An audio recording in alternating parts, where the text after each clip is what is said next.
L'opération de consolidation du corps de logis nord et de la tour nord-ouest a consisté en la consolidation donc, des structures de cette partie du château. Elle a consisté effectivement à la reprise des planchers.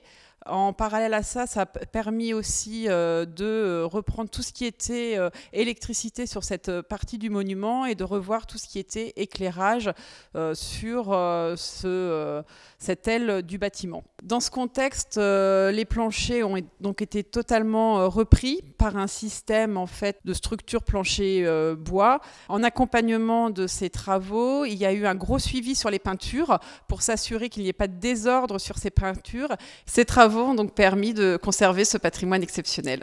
Nous sommes ici dans le salon blanc du château de Villeneuve-Lambron, salon lambrissé au XVIIIe siècle par les Pélissier de Féligonde, alors propriétaires du domaine, jusqu'au début du XXe siècle.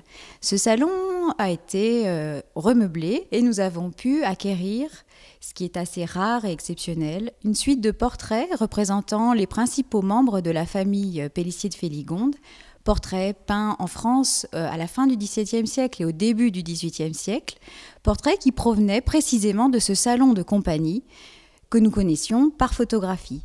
Nous sommes dans un salon de compagnie et nous avons cherché à essayer de présenter cette vie à travers de menus objets, cartes à jeux, dominos, bougies, pour essayer de montrer cette sociabilité au château de Villeneuve-Lambron. On a profité à la réouverture pour faire une nouvelle présentation.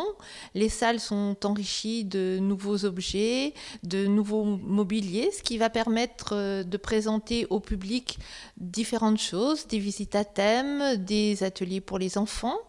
Le château a également maintenant à disposition un très bel espace d'exposition temporaire, ainsi qu'un espace pédagogique justement pour accueillir les classes et les enfants.